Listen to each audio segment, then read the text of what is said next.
Hello, and welcome to our webinar, How Do You Lead Digital Transformation? I'm Allie McDonald, Senior Associate Digital Editor at MIT Sloan Management Review, and I'll be your moderator today. Today's event will be recorded and will be made available to all attendees approximately 3 to 4 business days after the end of the live event. Today's slides will also be made available. We welcome your questions for our speakers today. To submit questions, please enter them anytime in the questions module on the GoToWebinar control panel. Or you can submit your questions on Twitter using the hashtag MIT SMR event. We'll answer as many questions as time permits later in the hour. And if at any time you encounter any audio or other technical difficulties, please check the help link in the upper part of your console. So our speakers today are Gerald C. Kane and Phillips. Jerry is an information systems professor in the Carroll School of Management at Boston College and also guest editor for MIT SMR's Digital Leadership Content Initiative. Is a senior manager at Deloitte Services LP, where she leads research on digital transformation and other strategic initiatives. Jerry and are co-authors of the forthcoming book, The Technology Fallacy, Why People Are the Real Key to Digital Transformation. Our thanks go out to Bizaji for their sponsorship of this webinar. Jerry and we're looking forward to your presentation. Please take it away. Thank you, Allie. So our title of our presentation today is Coming of Age Digitally, and that really defines our 2018 research, but we're really covering, this research has been going on now for 5 years. Back in 2015, we started the research focusing on how strategy, not technology, drives digital transformation. And as you see here, some of the major themes that have been picked up in 2016 was aligning various aspects of the organization for digital. Putting digital in 2017, putting digital at the core of the business was really key. And then this past year, we've looked at learning and leadership models and how they're evolving as companies mature digitally. Later in the program, we'll give you a sneak peek of what we're thinking about for this year.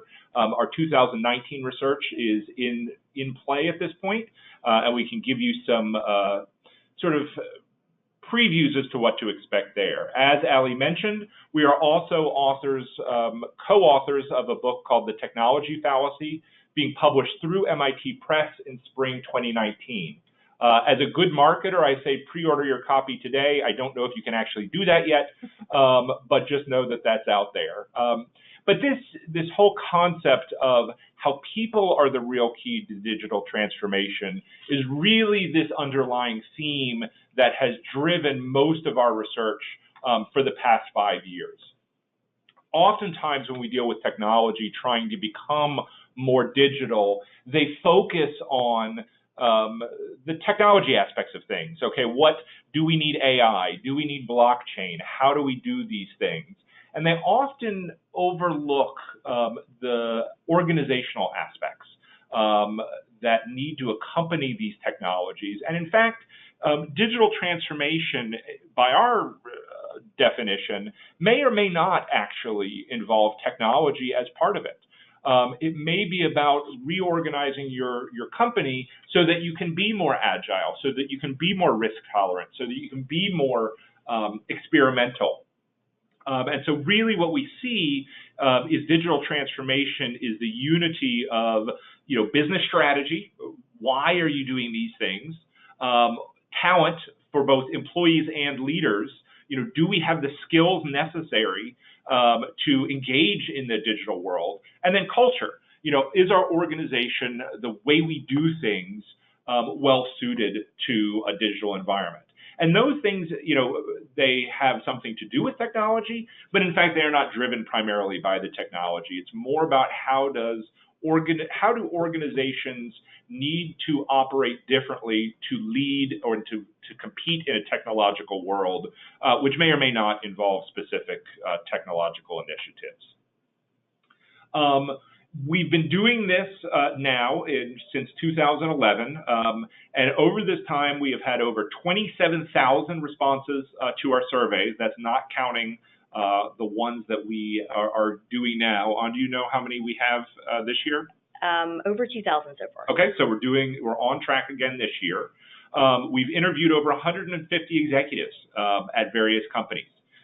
These are companies like traditional tech companies like Facebook and Google.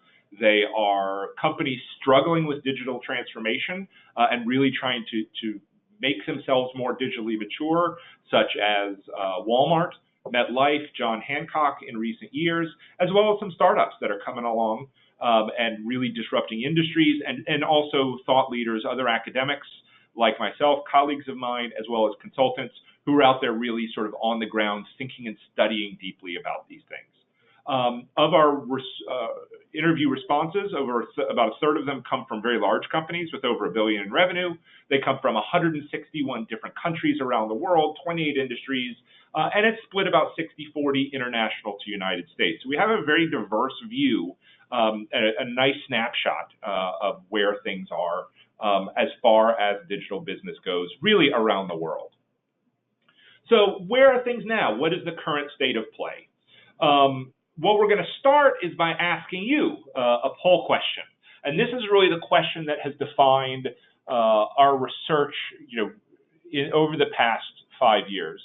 And that is, imagine an ideal organization utilizing digital technologies and capabilities to improve processes and engage talent across the organization and drive new and value-generating business models. So how close is your organization to that ideal on a scale of 1 to 10, with 10 being as close as possible to that ideal, whereas 1 being as far as possible from that ideal? So if you'll take about the next 30 to 45 seconds to address that.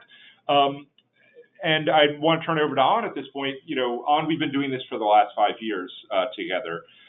Over that time, what has been sort of the finding that has either most surprised you or excited you that we've run into? Well, what's interesting, it's probably less surprising and a little bit more interesting, is that when we first started doing this and first started talking to people, it took a little while to convince them that this was important, that this was something they really had to do within their organizations, and that it wasn't just about the technology. But increasingly more and more as we talk to people, we're finding out that they're getting it, because they're seeing that as they're applying or as they're using technologies, it's not necessarily bringing them the value that they want, because there are so many other barriers organizationally and culturally within their companies, and that's holding them back. Okay. And so we have the results of our poll, which is interesting. So we see about a third of people saying your organizations are just getting started. You're in the 1 to 3 range. A surprisingly high amount, nearing 60%, would put themselves in 4 to 6 in the developing stage.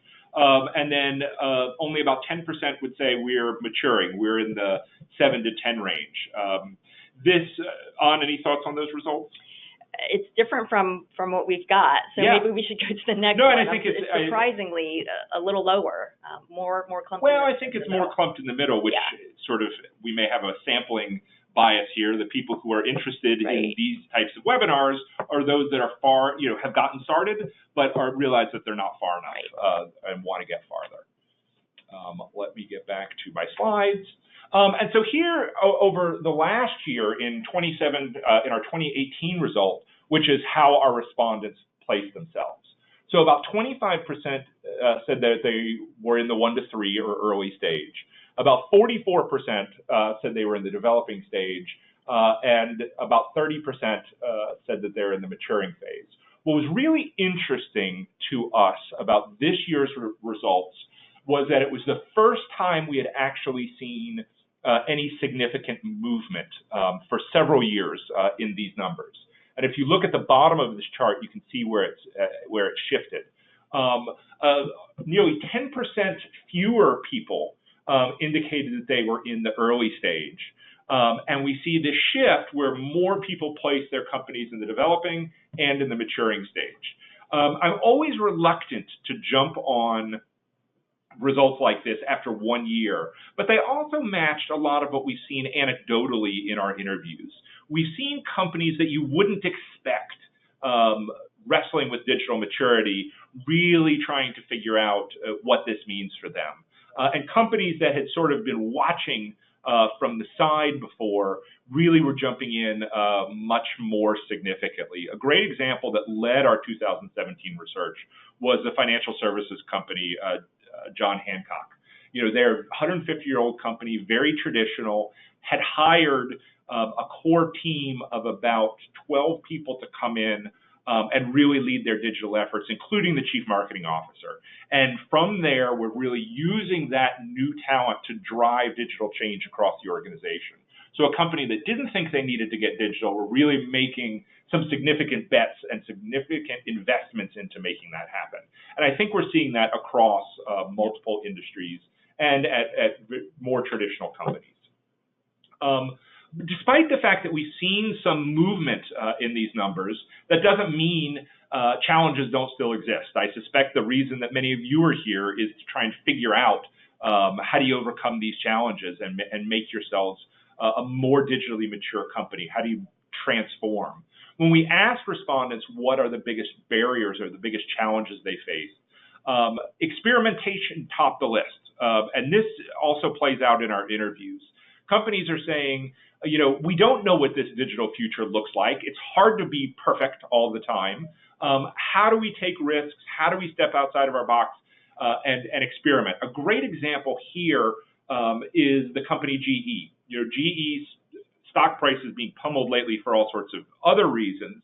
But one thing GE has done, I think, successfully is they have been, traditionally associated with Six Sigma, very precise, low error manufacturing. And they realized it's hard to experiment with Six Sigma. It's hard to be perfect. It's hard to try new things when you've got to be perfect all the time. And so they've implemented another approach that complements this called FastWorks. And FastWorks is an experimentation, entrepreneurial mindset approach, which they're really trying to use it to drive change. The other things that companies said were a problem are ambiguity and constant change. None of us knows what this digital environment looks like. We don't know how to act. We don't know what tomorrow is going to bring. And it's hard to work in situations like that. Buying the right technology is number 3, and distributed decision-making, transparency, and democratization of organization, et cetera, follows. What's interesting to me, consistent with our theme, that although buying the right technology is number 3 on this list, technology doesn't play as big of a role as many of these other things. This goes with our assertion that many of the challenges of digital transformation aren't primarily technological in nature. In fact, they are a result of the impact of those technologies. Moving on, when we asked respondents, one thing that I'm very proud of that we do in our research is we ask respondents open-ended questions. This is the benefit of having teaching assistants that I can task with going through and reading these things. So we actually asked last year, just put in a text box, how is doing business in a digital world different than doing business in a traditional environment? And we had the TAs go through. We had 3,300 open text responses. They went through and categorized these, and these were the ones that came up first. The pace of business was the biggest challenge. Culture and mindset, flexible distributed workplace, improved productivity. And again, access to tools, again, pegs out at around 13%, 23% if you want to include greater connectivity. Most of the challenges are about organizational issues, not technological ones. And we also asked, what is the role of digital business in your organization? In the early stage, 34% says digital's only talk. In the developing stage, digital supports some of our businesses, but it's not core. Whereas in maturing, digital is at the very core of what they're thinking strategically. So I think the message here is, companies that want to do digital, we can start with individual initiatives, but really the ones that get it right look at digital as really critical to their core business. At this point, I'm going to turn it over to Honor. Are we doing our second poll question now? I think we're going to start our second polling question before we get into some of the big themes from the 2018 study. So Deb, if you can pull up the poll question, that's great. Okay, so the question is, how often do you need to update your skills to do your job effectively in a digital environment? So we'll give you about 45 seconds to do that. Yeah, and so Jerry, we've explored several things, right? So we've talked about culture, we've talked about talent, we've done a lot of research around strategy in the organization, and some on leadership. What are you looking forward to digging your hands into? Yeah, so this year I think what I've been sort of excited about is we're looking into sort of the concept of ecosystems, or how companies work together with partners of different types to really become more digital and to deal with these digital challenges. We've done some interviews, particularly with MetLife, who, they have some really interesting different ways of dealing with this. And so they have a partnership, for instance, with Techstars, where they have an incubator to get startups who are more digitally minded in their environment. So I'm really interested of how companies are partnering and working with other types of businesses to make this happen, rather than going it alone. I think we have some really interesting data on that. So as we wrap up, let's see how this is continually. I'll let you handle this and take it over from here on. So this is actually even a stronger response than what we're seeing in our study this year. So what we found is that 90% of our respondents felt that they had to update their skills at least every year, 73% at least every 6 months, and only 44% continuously. And clearly you guys are agreeing with the 44% and feel that you have to continuously update your skill set. And I think that there are a lot of obvious reasons for this, right? There's the idea that there's a lot of new technology that's out there that's constantly evolving, and trying to stay ahead of those technological advances is very important. But then also the fact that technology is changing the nature of the work that we do. And so what does that mean for the things that we do on a daily basis? So with the rest of you, our respondents agreed that learning is tremendously important, and they feel that they need to update their skill sets. But there's a gap between what they feel that they need and what they feel that their organization is providing.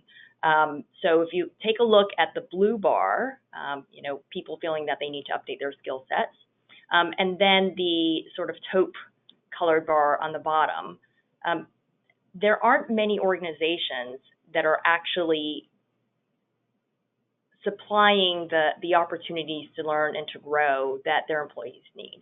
So on average, about 30% of people are saying that they're satisfied with how their company is developing them for a digital environment. So how do we think about closing this particular learning gap? I think we need to start by first rethinking what it means to learn and to develop, what L&D in organizations actually mean. And traditionally, when we think about learning and development, we think about classrooms, we think about training programs, we think about online courses that people can take. But more and more studies are showing that these types of courses and this type of learning is not a great way to actually instill behavioral change. And in fact, one executive that we spoke to said that their training courses had zero impact on behavioral change within their organization. So while training programs can be really great for a lot of technical skills and conveying a lot of detailed knowledge, it's not great at making people change the way they actually behave and the way they do things.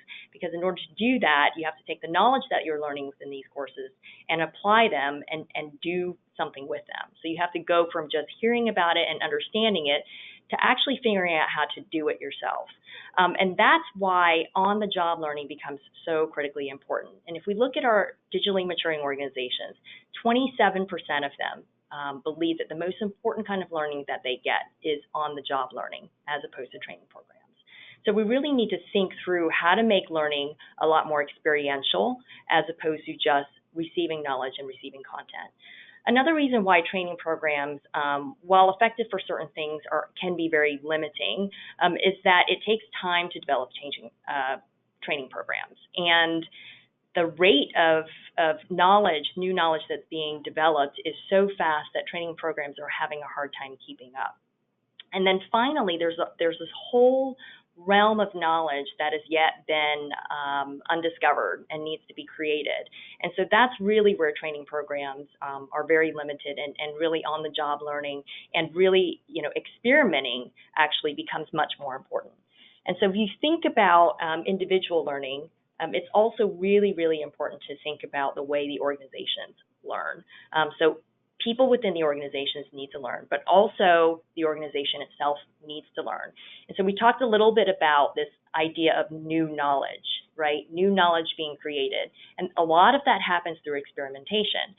So how do I know that this will work? Well, I know that it will work because I've tested it, I've tried it. And that's something that no one else has discovered before. So experimentation allows us to discover new things and to create new knowledge. And digitally maturing organizations, as you can see here, are much better at developing and creating an environment where experimentation can thrive.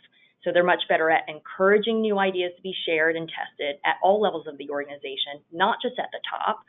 They're also much better at encouraging feedback and iteration into the learning process.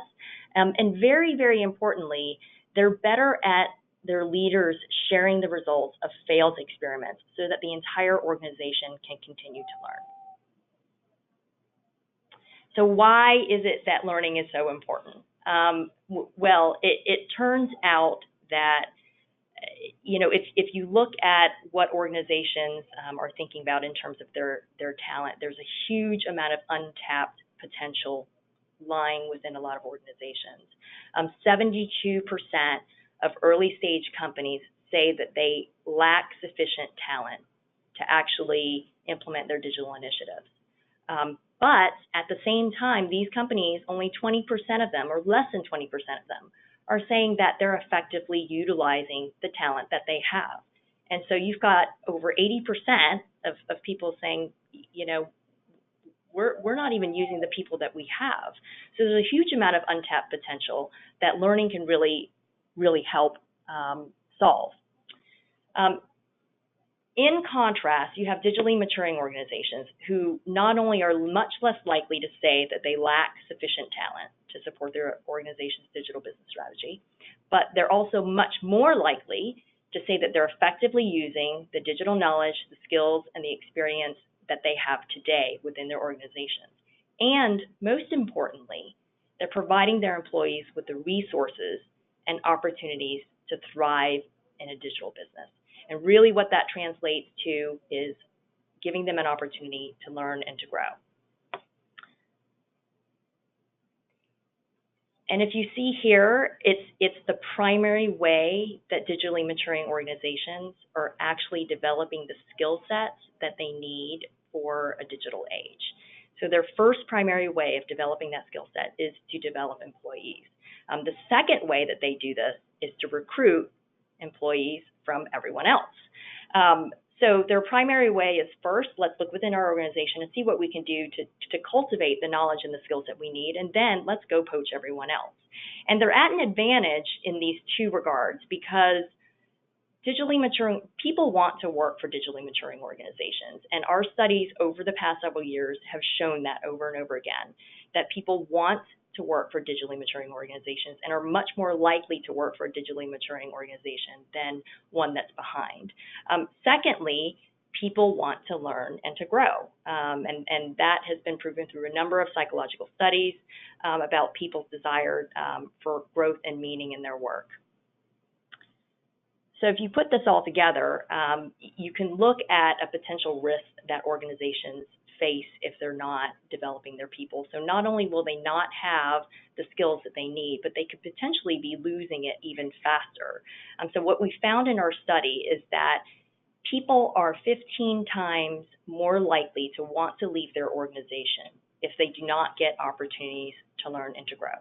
And this is at all levels of the organization. This is not just about millennials. It's not just about lower staff. It really is, at the VP and director level as well as higher. So you're talking about your future leaders who are potentially going to leave your organization if they're not getting the opportunities that they need to grow and to learn in a digital environment. Okay, so we talked a little bit about talent, and now we'll spend a couple minutes just talking about leadership and how there are some similar issues going on in leadership as well. So we're seeing that a lot of organizations are saying, you know, we need new leaders to take us into this digital age, to take us forward into this digital age. So if you look at this turquoise line up at the top, you see that it never really dips below 50%. So even digitally maturing organizations are saying, you know what, we need new leaders to take us forward. If you take a look at this pink or mauve colored line, that's representing the organizations that are actually saying that they're developing the leaders that they have. So the difference is that the digitally maturing organizations, while they may say that they still need leadership, they're actively cultivating and developing their leaders for tomorrow. Whereas early and developing organizations are much less likely to do that. And that's what really separates apart the digitally maturing organizations. So just like they're developing their talent, they're also developing their future leaders. Yeah, so in other words, everybody needs more digital leaders. The maturing companies are just doing something about it. Exactly. It's the same thing with their talent as well. Okay. And digital leadership looks a little bit different in a digital age, right? And why is that? So as Jerry mentioned earlier, you know, there are several primary reasons, right? In a digital world, the pace of business has changed. Culture, mindsets, and values are very different. And it's a more flexible, distributed workplace structure that's going to be more effective in a digital age. So you put some of those things together, and then you take a look at leadership and you think about what is it about leadership that needs to be emphasized, right? Some core leadership skills that really need to be emphasized. And what we're hearing from our respondents is, you know, there are several things that they wish that their leaders had more of. And the first and foremost is about providing vision and purpose. And this really gets to the heart of what you want your digital strategy to be. You can't have a digital strategy. You can't know where to go if you don't have direction, if you don't have a vision, if you don't have purpose. So that's what they're looking to the leaders to provide. The second thing is really around, you know, creating an environment that's conducive to innovation. It's around creating the conditions that allow people to experiment and to take risk. And then finally, this is about empowering people to think differently and do differently so that these things can be executed. So if you think about leadership, it's probably two primary things that you're looking at. One is, how do I create that vision and purpose and inspire people to get behind it? And then two, how do I create an environment that will enable all of the success? And this has to do with culture. It has to do with the way we structure the organization. It has to do with the way you incentivize people and the opportunities that you give them to actually grow. Okay. And then so I'll take us home and talking about culture. And so if leadership is about creating this environment for, you know, people to do business differently, what are the aspects of that environment that you're trying to get to? And first we need to talk about, you know, Edgar Schein talks about levels of culture as being the artifacts, what you see in an organization, the values, what they say in an organization, and then the underlying assumptions, what they deeply believe in. And so how do you make sure these things are aligned or equipped to be, you know, appropriate for a digital or in competitive environment? Three things we've learned about digital culture. First, it is distinct. Many of the it is different than traditional organizations because business is different, as we've seen. It's faster, it's more distributed. Second, it's intentional. Many of the companies we deal with very intentionally and explicitly develop a digital culture. Salesforce is a great example of a company we interviewed, that they have a very rigorous onboarding process to make sure new employees get this culture that they're trying to cultivate. What we've seen in some of our quantitative results is that not only are digitally mature companies spending and focus more on culture, they're also doubling down on culture. They're using it to do more and drive digital. And this gets us to point three, is that most of these digitally mature companies drive digital business through this strong culture of risk-taking, experimentation, et cetera. So it becomes, I would call it a virtuous cycle, where the digitally mature companies are spending more time and effort developing the right culture, which then is driving them more towards digital business. And so I don't think this point can be overemphasized. What it also suggests is we may see sort of an increasing gap between the haves and the have-nots. The rich might get richer, where the digitally mature companies are really driving business and expectations, and those that are behind are going to fall further behind. In some ways, this is both the most exciting and the most frustrating slide I've done in our research. I confess, I was never a big fan of our digital maturity scale. I just thought it was too neat. There had to be different ways to do it. And what I said, well, let's come up with a profile, different types of cultures of digitally mature companies. That maybe company A is very design oriented and very controlled, like an Apple, or maybe company B is very, very distributed and helps their people, much more crowdsourced and such like that. And so what are the different types of digital maturity? And we asked a series of questions about what's your culture like. And we did some statistical analysis, which basically showed the culture lined up very neatly along our early developing and maturing stages, which suggests, culture, when leaders ask me what are the first things, what can I do to become more digitally mature? I say focus on the culture, focus on cultivating these things, because the technological solutions are going to be different for every company. These cultural things are going to be the same. And they're things like actively increasing your agility, your ability to make decisions faster, actively encouraging experiment and continual learning, recognizing and rewarding collaboration, accepting risks of failure. And that means, what some of our organizations is, do we fail enough? Because they say if, they would have, say, a 5% failure rate. And if they're not failing 5% of the time, they view it as we're not being innovative enough. We're not being risky enough. And so up our expectations, and then increasingly organize around cross-functional teams. And we're going to see a little more on that in a second. So digital culture is intentional.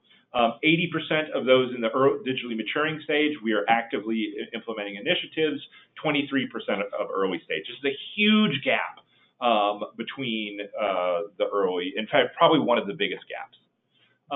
We look at how culture, we ask different companies, how are you driving digital business adoption or your digital initiatives? Early stage companies say, well, it comes from the top. The boss has it. The boss says this is what we're going to do. Now, I think it's important to note, also a lot of our digitally maturing companies say, look, we have great CEO support. We have great support from the top, but we'll see that play out in a little bit different of a ways. I think if you don't have that top support, you're going to be in trouble. But if you only have it being mandated for management, you're also going to be in trouble. Second, developing companies just expect employees to be motivated by digital business opportunities. If you build it, they will come. If we give them the right tools, if we put up the right platform, of course they're going to use Slack. That doesn't always happen. In fact, that doesn't happen most of the time. Where we see the digitally maturing companies by a wide margin cultivating the strong digital business culture, cultivating these aspects of collaboration, risk-taking, continuous learning, distributed decision-making is what I'd add to that from later years of research. That's where digitally mature companies are doing things differently. So how do we do it? How do we go about it? One of the challenges that probably comes as no surprise is older companies struggle with this a little bit more. This past year, we asked a number of questions of things like, how mature are you? Are you pushing decision-making down into the organization? Are your employees facilitating or resisting change? Are you developing leaders for a digital environment? And what we see here is a breakdown where, companies under 10 years old, are fairly significantly ahead of their counterparts.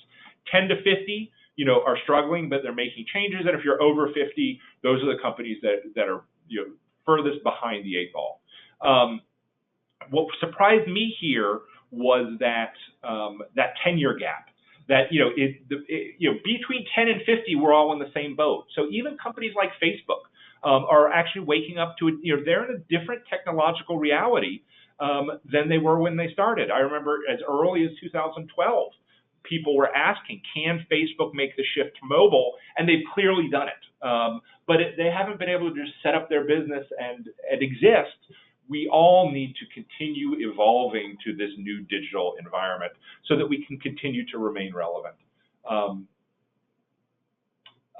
The last thing on this is where we talk about in the report that a key problem here is the competency traps. We see this happen all sorts of companies. How do we innovate and experiment with new things while keeping the lights on, while keeping the core business running?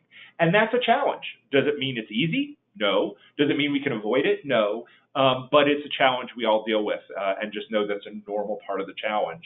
But you have to get out of that. You do need to learn to do ways of doing business differently. And this was one of the things that surprised me the most.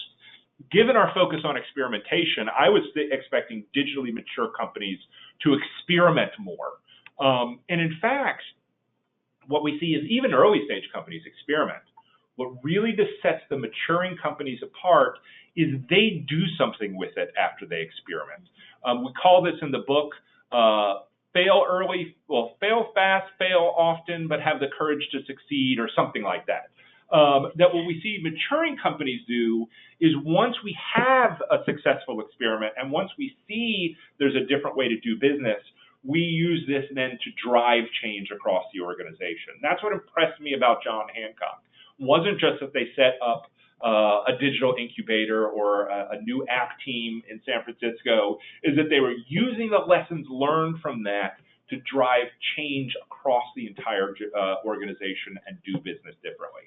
And that's the key thing that separates the maturing companies from the early stage ones. So how do you do that? Here we're back to cross-functional project teams. I presented this to one of my colleagues at MIT, and they said this was the key slide of our research. So we asked two questions. Is our organization is increasingly organized around cross-functional project teams, and then management structure and practices interfere with our ability to engage in digital business successfully. And we see these moving in opposite directions. And we asked some of our respondents, well, what is it about cross-functional project teams? And we got a number of really interesting responses. The CIO of CarMax said, well, it allows us to move in a lot of different directions at once. It allows us to experiment in a number of different ways because each of these cross-functional teams are doing projects, and then we take the lessons learned, we share across these teams, as well as we take sort of the successes to drive change. Freddie Mac said cross-functional project teams, Christine Halberstadt said, we need to organize differently or we're never going to think differently. If we keep our same organizational processes, we're going to act the same as we always have. Harley Davidson said, basically digital permeates everything. And if we're not cross-functional, we're going to have breakdowns across these silos. So this cross-functional, so there's three parts of this. They need to be cross-functional. They need to be team-based so we can sort of experiment with a number of things.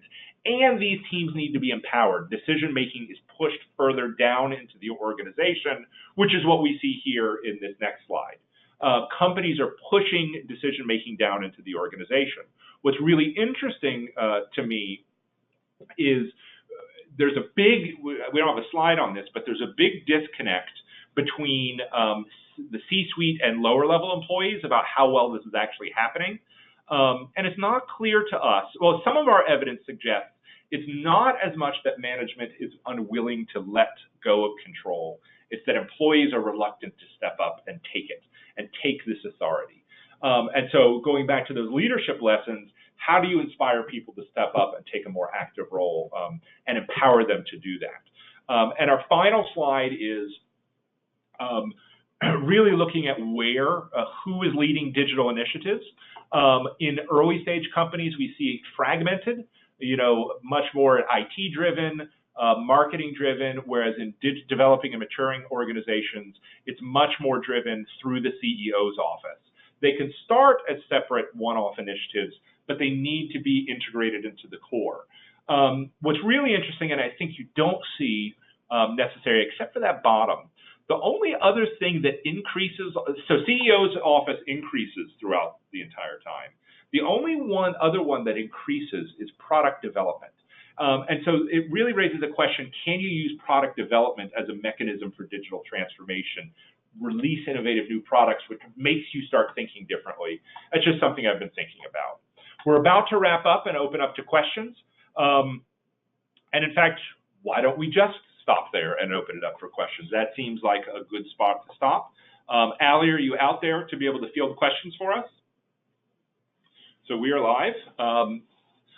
So until we hear from Allie, on what are you excited about this next year coming up with our research? You know, what we hear a lot is how do we actually make this work within the organization, right? So you're telling me I've got to have cross-functional teams. You're telling me that my old hierarchy and silos aren't working. So I'm really looking forward to digging into what that looks like. Okay. A little bit more deeply. One question, and you touched on this a little bit, Jerry, about sort of in the book how you admired companies that, you know, can fail early, fail often, and then learn from it. But we did get questions around sort of the common reasons for failure in general. So failing early and not being able to recover. What are some of the common reasons here, and what can people who are trying to get their digital transformation off the ground, you know, learn from others? Yeah. So I think part of the thing is, in fact, I had a really nice talk with Greg Baxter, who is the Chief Digital Officer at Walmart. And he had, basically he took our, fail small, then drive change and put it into a 3-step process. And so it's all about what are the right gate points. So not only fail early, but fail small to start. I think part of the issue is digital's hard. We don't all know what this new world is going to look like. We're figuring it out. We don't know what your business, because there are a ton of, it's a complex adaptive system. You have new competitors come in. You're having new alliances come along. You're having adoption of multiple different technologies at different rates. I mean, and if you look at what has happened over the last 10 years with the dawn of analytics, mobile, cloud, et cetera, and looking at what's coming in the next 10 years, AI, blockchain, autonomous vehicles, virtual reality, augmented reality. I think the next 10 to 20 years is even going to be more disruptive than the past 10 or 20 years. So it's hard. We don't know what the answers are. And so, experimenting and having the courage to fail and learn from it, I think is the only way to figure this stuff out. It'd be great if we just all knew what we needed to do. And so, and then could just do it. I think digital transformation, and we say this in the book, is not a one and done effort. It's not look, we're transformed. Constant transformation, constant learning is really going to be the key to going forward. And we really emphasize, I'm going to turn it over to Ann at this point because I know it's her favorite topic to talk about, really focus on a growth mindset from the psychologist Dweck, that basically you can do this. It just takes work. And I think growth mindset needs to be applied at the individual level. We can get employees up to speed and at the organizational level. Ann, what do you like about growth mindset? Yeah, and one thing I love about that is that there is behind that idea, the idea that you may not be there today, but you believe that you can get there with a lot of dedication and perseverance, right? And this is about continually working in order to build your skill set. That's ultimately what growth mindset is about. It's not just about constantly putting in effort, but it's effort intentionally in a way that's going to continue to let you grow. And if you think about the way we do a lot of experimentation, you can go back to traditional scientists and what they do when they experiment. They're doing it in a very methodical way. They're not actually just going here and going to every shiny new object, right? They're actually going through a systematic process through their experimentation and documenting what they've learned from every little step that they've taken. So this is really about the world that we're in right now, as Jerry was talking about. This is about uncharted territory, and it's about figuring it out. It's about, inventing the light bulb and many other things as we go forward. And we've had a number of executives say it's not about success or failure, it's about learning. That's exactly on both sides. So when right. you're successful, make sure you learn from it and why you're successful. And when you failed, understand why you failed and what that means.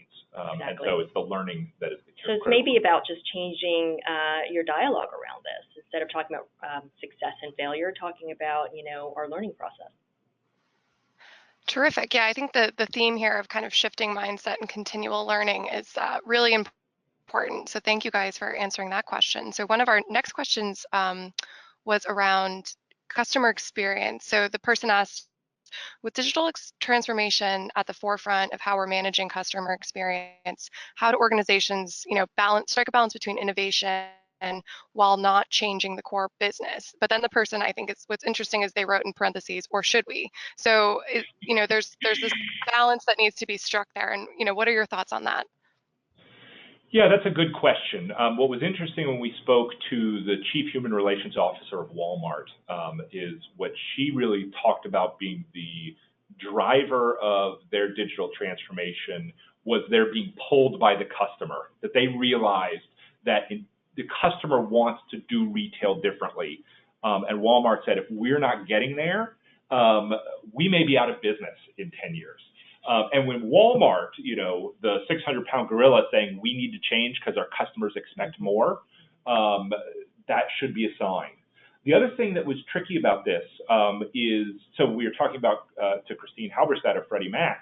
She said, we actually don't use the term digital. We use the term customer experience, customer expectation, because if we start to use the term digital, people shut down. People, associate it. They're afraid of that word.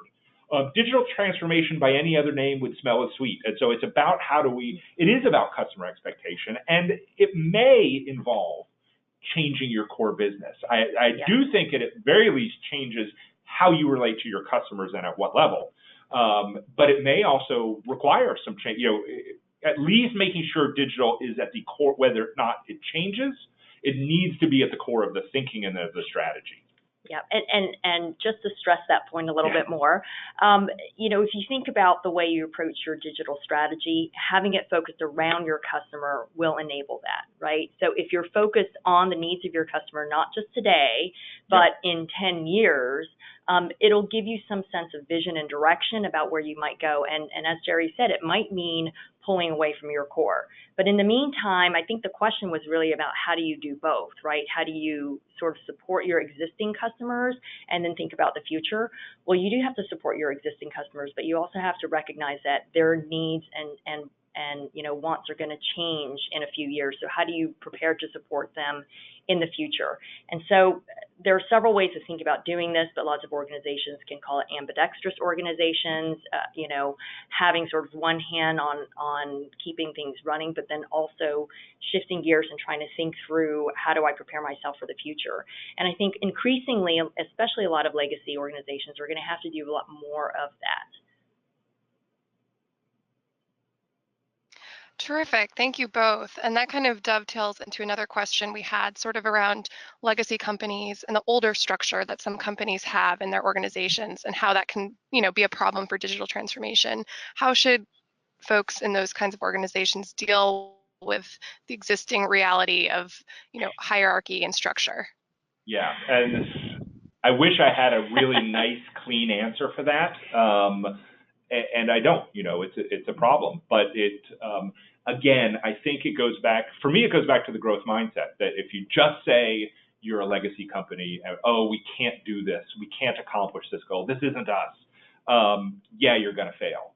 I think there are plenty of examples of older legacy companies really making the changes that are necessary. And I think it's a multi-step process. I think this is where the cross-functional teaming really works. That you get I guarantee at every one of the organizations that are on the webinar right now, there are people in your organization that want to do this. They want to work for a digitally maturing company, and they want to make it work. And so if you can get those people, the people who want to make it happen together, figuring out how to do business differently. And then what happens is those outside the team sees, these people, for the people who have endured a successful digital transformation, they say it's hard, it's painful. but once they get there, they would never want to go back to the old ways. It's hard to go back.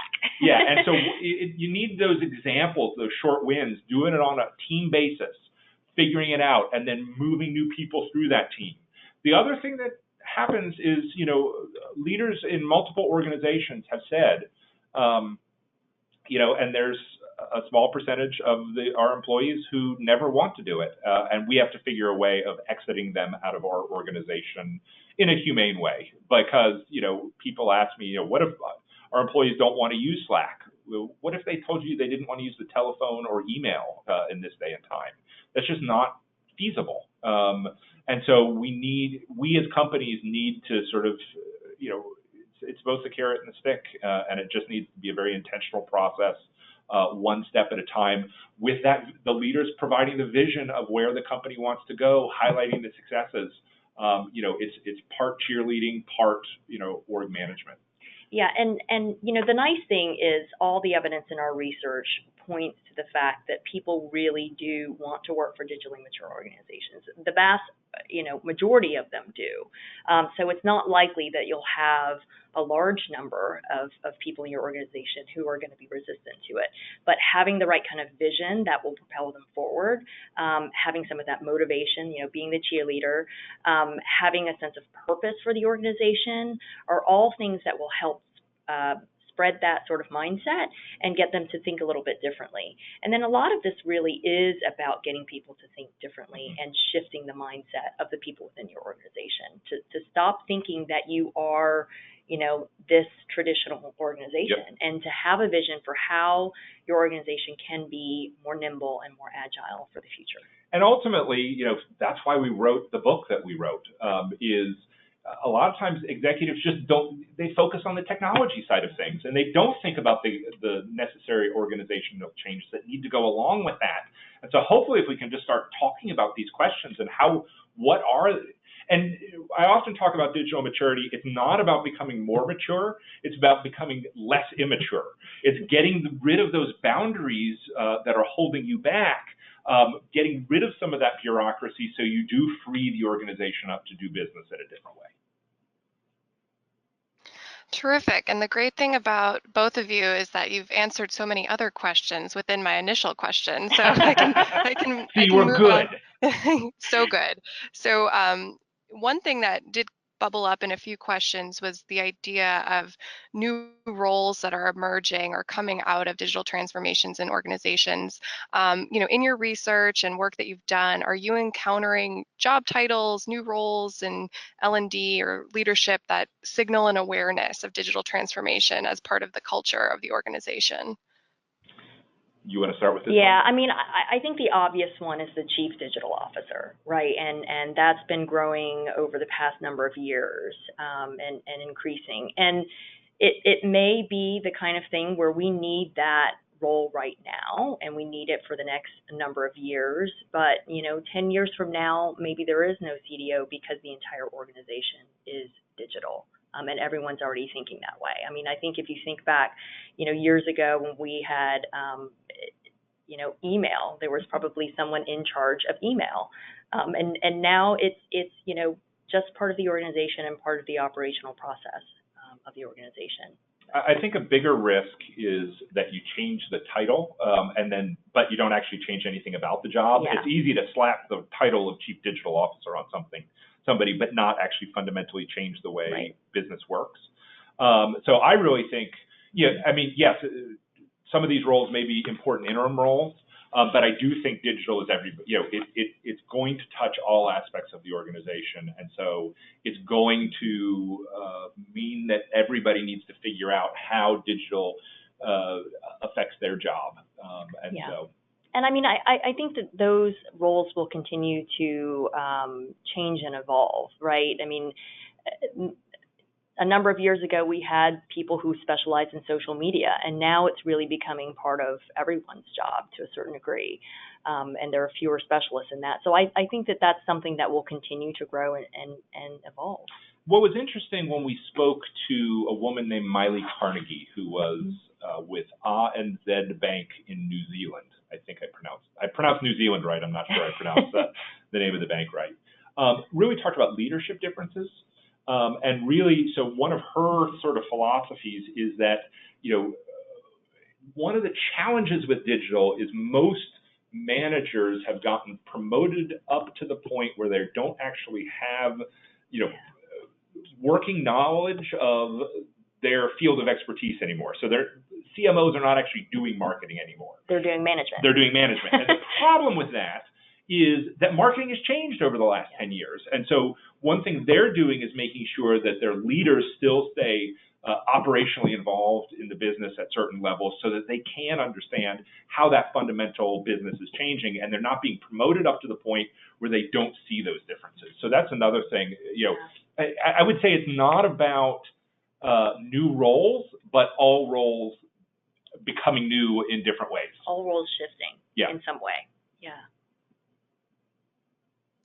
Great, thank you both. And I think we have time for one more question. So I'll go to one, that touches on themes from, the beginning of the discussion. Jerry, mentioning the fact that this isn't just about technology. This is about, digital transformation is about much more than just the tools and the technologies. But we did get a question from someone, asking about how to make this clear, how to define things so that leadership can provide better vision and goals, and clarify some of the confusion around digitalization being perceived as just using digital technologies.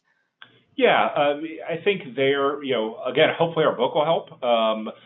That's why we wrote it. But I think one thing I recommend is that organizations take half a day every 6 months, every year, for the leaders of their company to sit back and do some seriously long-term strategic planning. And that's a slide I skipped over.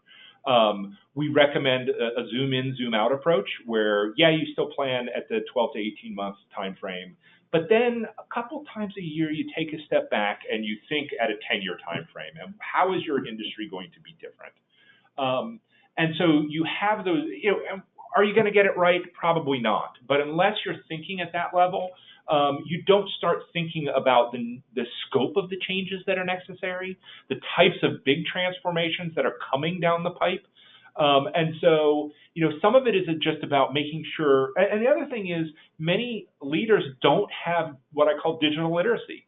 They don't understand the basics of AI and what it's going to entail, or a blockchain and what it's going to entail. Some of them don't even understand aren't sophisticated consumers of analytics. And the data, I'm never going to turn a manager into a data scientist, but I can give a manager sufficient information so that he can speak intelligently with those data scientists and make good strategic decisions. And so I would argue that, one key thing is make sure your organization is doing some sort of digital literacy training for your senior level management. And this is not teaching them about Hadoop or teaching them how to code or teaching them Java or Python. It's just teaching them the concepts and these, platform business strategies, making sure they understand sort of the business concepts. Because if they, when I tell my students when I'm teaching this, anything I teach them today is going to be obsolete by the time they actually need it in 5 to 10 years. What I'm trying to do is to help them think critically about technology and the impacts it's having on your business and your industry and on society and on the world, et cetera, et cetera. And so unless managers are taking time to have those discussions and learn about those issues, they're not going to get it. Right. And so I just speak wherever I can and write whatever books I can and papers I can to try and make sure that lesson gets brought home. Well, I mean, it's hard, we talk about leaders needing a vision, right? And it's very hard to have a vision for your company and a vision for what your company is going to do if you don't understand the emerging technologies out there and the potential that they have to really fundamentally change the things that you can offer your customers and the way you can interact with your customers. So if you don't understand the technology, you can't have the vision, and you really can't set a path forward into the future. But another thing is, you mentioned this concept about getting away from technology or getting away from focusing first on technology. And I think that there needs to be a distinction between what most people call as what most people really are referring to as digitizing the organization. And that's one thing, right? That's putting in technological tools versus digitally transforming an organization, which is a very different thing, which includes how you work and not just the tools that you use. Yeah, it's about making the organization competitive in a digital world with your employees, with your customers, with your competitors, and all the digital things around it, which may or may not involve technology. Right. And I think we're out of time. We are, but that was terrific. And I think those were really great distinctions and things that our audience can bring back to their organization. So thank you guys so much. And there were some questions about the book's title again. So that book is The Technology Fallacy, Why People Are the Real Key to Digital Transformation. And that's coming out in the spring of 2019. So Through over the MIT next Press. through MIT Press. So over the next few days, please look out for a feedback survey that we'll send via email. We greatly appreciate your thoughts and opinions on today's webinar, and a reminder that a recording of this program, along with the slides, will be available within 3 to 4 business days. So that concludes our program. Thank you for attending. Thank you so much to our presenters, Jerry Kane and Phillips, and to our sponsor, Bizaji. Thank you. Thank you.